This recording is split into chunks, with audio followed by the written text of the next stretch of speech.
제주 빌라델비아 교회입니다. 창세기 강의 124번째 시간입니다. 이번 시간에는 창세기 30장 14절부터 24절까지 함께 살펴보도록 하겠습니다. 레아와 라헬의 그 아들 낳기 경쟁이 계속 이어지고 있는 상황입니다. 근데 오늘 나눌 내용에는 드디어 합한체가 등장합니다. 여러분들 합한체 이야기 많이 들어보셨을 텐데 요걸 문자적으로만 읽고 요걸 이해를 하려고 하면 난해한 구절로 그렇게 느껴집니다. 그래서 얘도 마찬가지로 눈에 보이는 문자 그대로 낡은 물고기로 읽어버리면 전혀 우리에게 도움도 안 되고 유익이 안 된다는 거 명심하시고, 마찬가지로 복음 얘기를 지금 하고 있는 거예요. 내용을 먼저 간략하게 설명을 드리자고 하면 레아가 난 아들 르우벤이 밀 추수할 때 들에 나갔다가 합한채를 찾아서 그걸 가지고 엄마 이제 레아에게 가져다 줍니다. 근데 그걸 또 라헬이 봤어요. 그래서 라헬이 레아에게 아주 강력하게 간청 부탁을 하는 거예요. 그 합한채를 나한테 달라. 그러니까 이제 레아가 열이 받는 거죠. 분명히 야곱은 라헬의 남편이기도 하지만 레아의 남편이기도 하잖아요. 물론 그 레아와 라헬이 하나이기는 하지만, 그죠? 그런데 레아는 남편 야곱에게 사랑을 한 번도 받아본 적이 없단 말이에요. 이해되시죠? 사랑을 한 번도 받아본 적이 없어요. 그러니까 어떻게 보면은 원수 사이인 거죠. 하나님과 우리의 처음 관계가 원수지간이었던 것과 마찬가지로, 그래서 그 원수였던 자를 진정한 형제 이웃으로 만드는 것처럼, 그래서 구원 영생에 이르게 하는 것처럼 지금 레아와 야곱과의 관계도 어찌 보면 사랑을 받지 못하는 그런 원수지간이란 말이에요. 그래서 남편으로 야곱을 한 번도 가져본 적이 없는 거예요. 어찌 보면 레아 입장에서. 그러니까 열이 받는데 합한채를 또 달라고 하니까 더 열이 받는 거죠. 그래서 못 주겠다고 하니까, 이제 못 주겠다는 뉘앙스로 얘기를 한 거죠. 못 주겠다는 말은 없었지만. 그러니까 라헬이 이제 딜을 걸어옵니다. 그러면 언니가 나한테 그 합한채를 주라. 그러면 오늘 밤에 언니가 야곱과 동침을 하리라. 이렇게 딜을 해요. 그러니까 그제서야 레아가 합한채를 넘겨주는 거죠. 그러니까 그림을 잘 한번 생각을 해보세요. 야곱이 그리스도의 모형이라고 한다고 하면, 그죠? 우리의 신랑 남편이잖아요. 그러니까 라헬 입장에서는 그 신랑 되시는 남편의 핏값으로, 그죠? 남편의 핏값으로 합한채라는 것을 지금 산 거고, 그리고 레아 입장에서는 합한채라고 하는 그 핏값으로 그걸 거래를 해서 남편 신랑 야곱을 얻는 그런 장면이에요. 그러니까 다 복음이란 말이에요. 그죠? 그렇게 해서 저녁 때에 들에서 들어온 야곱이 레아 안으로 들어갑니다. 그리고 나서 하나님께서 그 레아의 간청을 들으시고 이제 태를 열어주신 거죠. 그래서 레아가 임신을 해서 야곱에게 아들을 낳아줍니다. 이해되죠? 그러니까 그림을 계속해서 잘 그려보세요.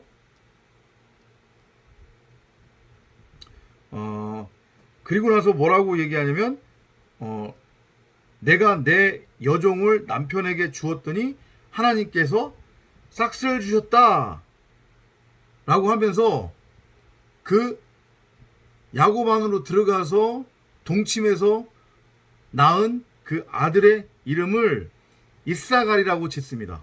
이사갈. 그리고 나서 다시 또 레아가 이제 6번째 아들을 야곱에게 낳아주어요. 그 이름은 스불론이라고 합니다. 스불론. 다 이름에 복음적 뜻이 담겨져 있다고 했습니다.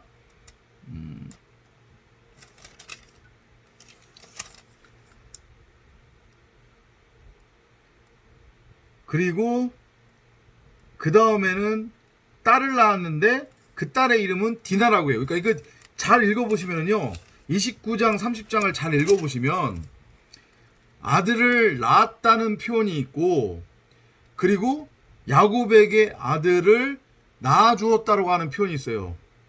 완전히 이건 의미가 다른 거예요.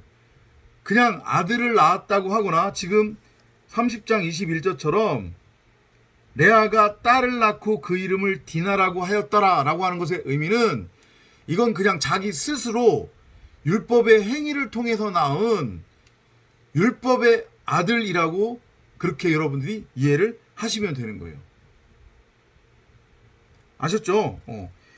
그러면 이제 또 어디로 넘어가야 돼요? 라헬로 넘어가야 되죠. 라헬은 지금 남편을 팔아서 그 남편을 판 피값으로 합한 채를 얻었어요. 합한 채는 이게 일종의 식물인데 이게 임신 촉진제랍니다. 임신 촉진제. 여기서는 이제 이따가도 구체적으로 설명을 드리겠지만 그 합한 채를 뭘로 이해하시면 되냐면 씨예요. 씨. 제라. 말씀 그리스도라고 하는 성령으로 이해를 하시면 돼요. 아시죠? 그 합한 채를 얻은 라헬이 이제 태가 열리는 거예요. 그죠? 제라 씨를 받았으니까 당연히 비로소 태가 열리겠죠.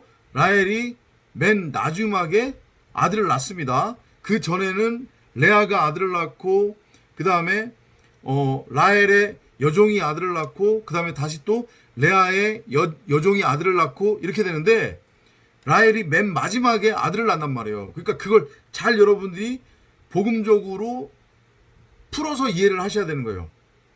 그게 다 우리 각 사람의 이 땅에서 성전으로 재창조되어지는 과정이란 말이에요. 우리가 하나님 그 마귀의 자식에서 하나님의 아들로 위로부터 태어나는 재창조의 과정이에요. 새하늘과 새 땅으로 세워지는 과정으로 여러분들이 이해를 하시면 돼요. 그리고 나서 아들을 낳았는데 그 아들의 이름을 뭐라고 지었냐면 요셉이라고 지었어요. 요셉이라고 하는 그 말의 이름의 의미는 뭐냐면 양식을 가진 자라는 뜻이거든요. 그래서 요셉이 다 구약과 신약에서 누구로 나와요?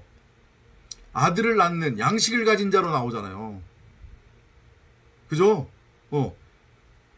신약으로 넘어오면 그 요셉이 제라의 모형으로 그려지고 있는, 그죠? 말씀, 제라, 그리스도로 그려지고 있는 그 요셉이 쓴물인 마리아와 둘이 하나가 되죠. 그래서 쓴물을 마라의 단물, 마라의 쓴물을 단물로 바꾸는 거예요. 그래서 제라, 씨를 넘겨주니까 마리아가 그 씨 제라를 넘겨받아서 쓴물에서 단물이 되어 씨가 진 여자로서 그 말씀이라고 하는 제라, 씨, 성령을 통해 아들을 잉태해서 낳는 거잖아요. 아들 낳기 마찬가지잖아요. 그죠? 그리고 그게 바로 뭐가 되는 거예요? 독생자 그리스도가 되는 거예요. 그게 다 우리 안에서 일어나는 일이란 말이에요. 아셨죠? 그러니까 그 지금 일이 레아와 라헬에게서도 마찬가지로 일어나고 있는 거예요. 아들 낳기. 야곱의 신부로 택함을 입은 여자, 교회가. 레아와 라헬은 하나라고 그랬잖아요. 한 사람이라고 그랬잖아요. 그죠? 그 요셉이 이제 나온 거예요, 드디어. 근데 요셉으로 끝나지 않죠. 나중에 뒤에 가서 우리가 살펴보겠지만 요셉이라고 하는 그 이름의 또 다른 의미는 뭐예요? 더하다는 뜻이에요. 더하다. 그러니까 요셉으로 끝나는 게 아니라 마지막 아들이 태어나요. 라헬의 마지막 아들이 나중에 태어난단 말이에요. 베냐민이라고 하는 아들이 태어나요. 여기서는 지금 안 나오지만, 근데 그 베냐민이라고 하는 그 이름의 의미가 뭐냐면 오른손의 아들, 오른쪽의 아들이라는 뜻이거든요. 의의 아들, 진리의 아들이라는 뜻이에요. 그러니까 레아와 라헬이 하나였다고 했잖아요.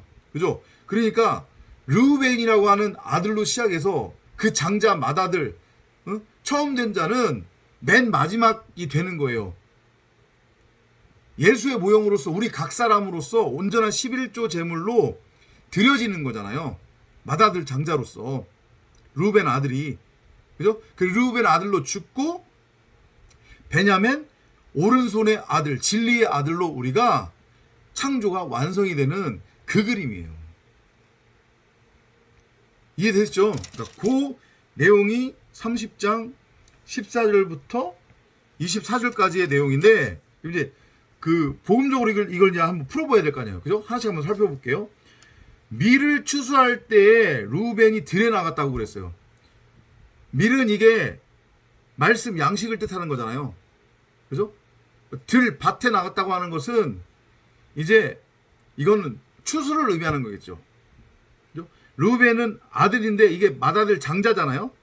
그죠? 맏아들 장자가 들로 나갔다는 얘기는 우리 각 사람이라고 하는 그 겉사람으로서의 율법의 예수, 지식나무, 혼, 그 우리의 육신의 생각, 맏아들 장자로서의 이성 없는 짐승의 나, 우리 각 사람이라고 하는 그 존재가 목이 잘려 무트타무트로 죽는 거예요. 그래야 뭘로 넘어가니까? 진리로 넘어가니까. 그러면 알곡으로 맺혀져서 어떻게 되는 거예요? 추수가 되어 창고에 들어가는 거잖아요. 우리 각 사람이라고 하는 그 가라지로서의 율법, 겉사람은 타는 불에 던져지는 거고, 그게 무트타무트의 죽음인 거잖아요. 그죠? 그게 바로 심판이란 말이에요. 그게 지금 이 그림은 라헬이라고 하는 씨 가진 여자 입장에서 보았을 때 율법의 맏아들 장자, 예수, 그러니까 라헬이라고 하는 여자의 겉사람인 레아가 십자가에 매달려 죽는 거란 말이에요. 그러니까 결국 라헬이 죽는 거예요. 우리 각 사람이 그렇게 죽어야 된단 말이에요. 목이 잘려서. 그렇게 죽으면 예수로 죽고 그리스도로 이제 태어나게 되는 거죠. 그러면 그게 뭐예요? 하늘 양식, 말씀, 그리스도, 떡, 밀로써 수확이 되어 하나님의 창고에 들여지는 거죠. 곧 우리 각자가 그 말씀의 내용물로서의 내용물을 담고 있는 성전으로 세워진다는 얘기겠죠. 그 메시지로 읽어내시면 돼요. 그래서 들에서 이제 양식을 갖고 온 거잖아요. 그러면 그 양식은 뭐예요? 그리스도라고 하는 말씀이잖아요. 제라, 씨잖아요. 그죠? 그걸 가지고 오는 거예요. 이해되죠? 그거를 레아한테 주는데, 잘 보세요. 레아와 그 레아가 난 맏아들 장자로서의 르우벤, 그 큰아들은 뭐를 의미해요? 율법이라고 하는 우리의 겉사람, 나를 뜻하잖아요. 혼 상태였던 나, 육신의 생각으로서의 나, 이성 없는 짐승으로서의 나를 뜻하는 거잖아요. 그죠? 그러니까 그 상태로는 진리의 말씀을 먹을 수 있어요, 없어요? 못 먹어요. 진리의 말씀이 안 들어간단 말이에요. 요걸 여러분들이 잘 이해를 하셔야 돼요. 그래서 그 합한체는 레아가 아닌 라헬에게 넘어갈 수밖에 없는 거예요. 처음 된 자가 나중되고 나중된 자가 처음이 돼야 되는 거니까. 율법으로서의 르우벤, 그 맏아들 장자, 레아는 죽고 라헬이 살아나는 거예요. 라헬이 씨 가진 여자가 돼서 비로소 아들을 낳는 거란 말이에요. 자기 자신이라는 아들. 우선은 이해되죠? 그러니까 그렇게 복음적으로 푸니까 딱 맞아 떨어지잖아요. 그래서 결국에는 합한 채가 누구한테 넘어가는 거예요? 라헬한테 넘어가는 거예요. 그게 바로 그리스도니까. 그죠? 그리스도 예수니까 합한 채가. 그러면 레아 입장에서는 또 어떻게 되는 거냐면 그 그리스도 예수라고 하는 나의 신랑, 그죠? 그 신랑의 죽음, 십자가 죽음, 그 핏값으로 말미암아 나는 진짜 신랑을 얻을 수 있는 거잖아요. 내가 이전까지 율법의 남편과 간음을 하고 있었잖아요. 그죠? 근데 그 율법의 남편이 지금 죽는 거잖아요. 죽어주는 거잖아요. 나를 대신해서. 아니, 곧 나라고 하는 겉사람으로서의 율법이 죽는 거잖아요. 그죠? 내가 나와 지금 간음하고 있었으니까, 이제까지는. 그죠? 그러면 이제 비로소 야곱이 뭐가 될 수 있는 거예요? 나의 남편이 될 수 있는 거예요. 그러니까 그제서야 내가 이제 야곱 안으로 들어가게 되는 거죠. 마치 하와가 아담 안으로 들어간 것처럼, 노아와 노아의 7 식구들이 방주 안으로 들어간 것처럼 레아가 야곱 안으로 들어가는 거예요. 함몰되어 들어가는 거예요. 완성이에요. 율법으로는 죽고 진리로 세워지는. 그러니까 그제서야 이제 어떻게 되는 거예요? 아들을 낳는 거죠. 그죠? 근데 이게 보세요. 연합이 어떻게 이루어지는지 16절로 넘어가면 저녁 때 야곱이 들에서 들어왔다는 얘기예요. 저녁이 되고 아침이 된 얘기예요. 레아 입장에서, 우리 입장에서는 내가 어둠이었구나 라고 하는 것을 깨달아야 되는 거예요. 그 어둠이 밝히 드러나야 되는 거예요. 그래서 내가 율법으로서의 내 육신의 생각, 내가 쳐놓았던, 비밀리에 쳐놓았던 그 그물이 찢어지고 그 머리가 부서져야 되는 거예요. 완전히 죽어야 되는 거예요. 내 육신의 생각이 완전히 진리의 말씀으로 장악돼야 된단 말이에요. 그래야 아침이 오는 거예요. 그래야 내가 아들로 태어날 수 있는 거란 말이에요. 들에서 들어오는 야곱, 추수꾼이잖아요. 그죠? 말씀 그리스도. 그 말씀 그리스도가 나의 이제 진짜 남편이 되는 거예요. 이제까지는 율법이라고 하는 예수와 내가 간음을 하고 있었는데. 그죠? 그래서 이제 비로소 씨를 제라를 넘겨 받은 거니까 레아도 뭐가 된 거예요? 씨 가진 여자가 되는 거죠. 태가 열려요. 그죠? 하나님께서 레아에게 경청하였다고 하는 것의 의미가 그거란 말이에요.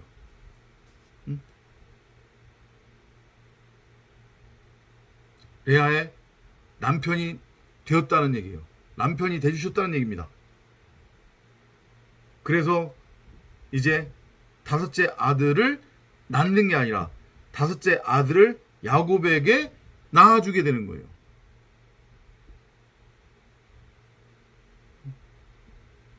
그게 누구예요?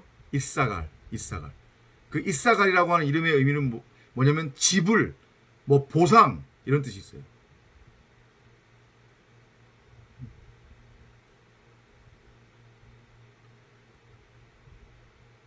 그리고 다시 레아가 또 임신을 해서 6째 아들을 야곱에게 낳아줘요. 그 이름이 뭐냐면 스불론이에요. 스불론. 어디에 거하다, 유숙하다 그런 뜻이거든요. 여기서는 지창금이라고 하는 뜻으로 지금 나오는데 연합이 되는 거죠 지금. 그죠? 그러니까 이사갈이라고 하는 그 예수, 우리를 대신해서 핏값으로 지불되는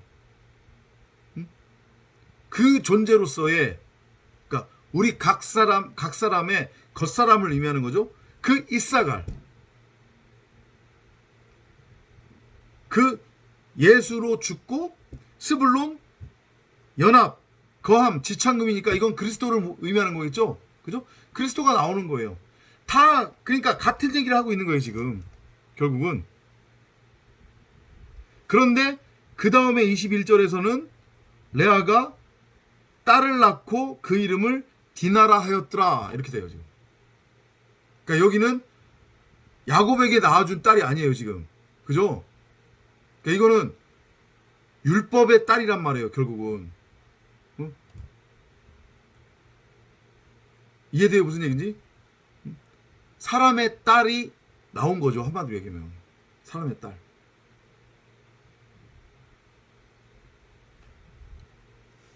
그렇게 이해를 하시면 되고요. 자, 그리고 나서 다시 이제 라헬로 넘어옵니다. 말씀드렸지만 레아와 라헬은 하나라고 그랬어요. 그죠? 결국은 레아가 라헬의 겉사람이기 때문에.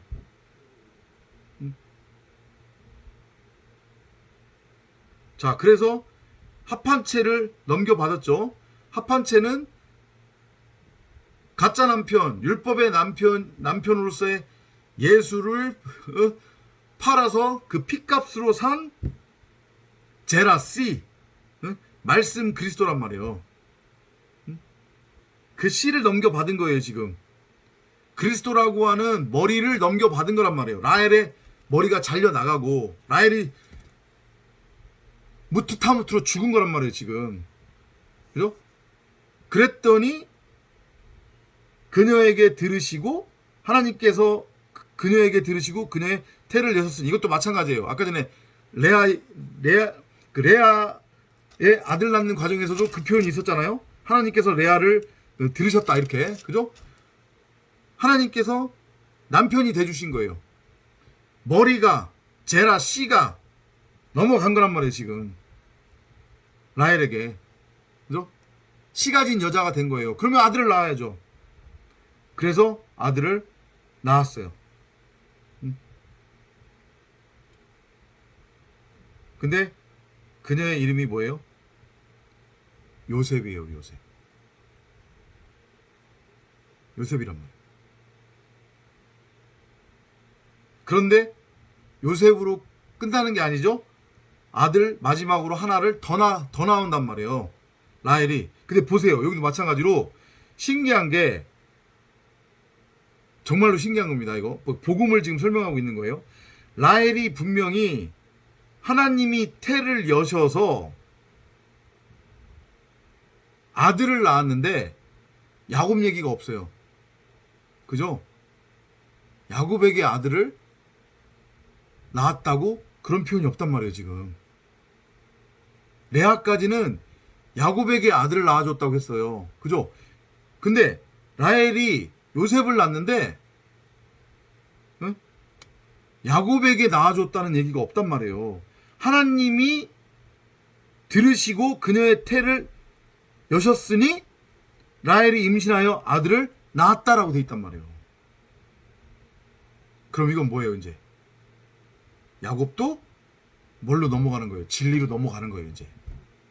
비로소 말씀 그리스도 씨 가진 진리로 세워지는 거죠.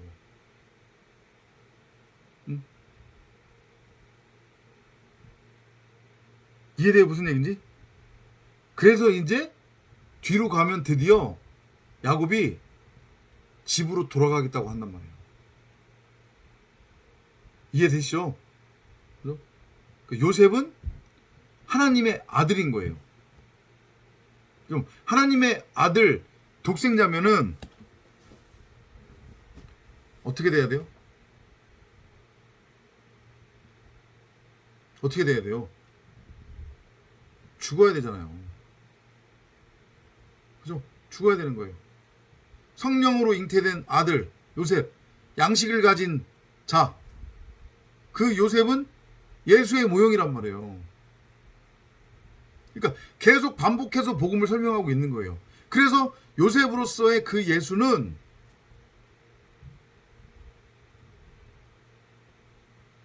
애굽에서 못 나갔잖아요. 그죠? 애굽에서 못 나갔어요 요셉은. 거기서 죽었잖아요. 그래서 나중에 유언을 뭐라고 남겨요?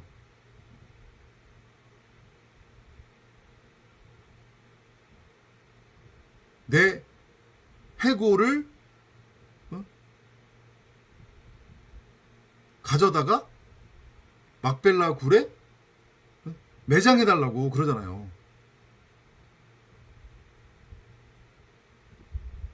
이해되죠?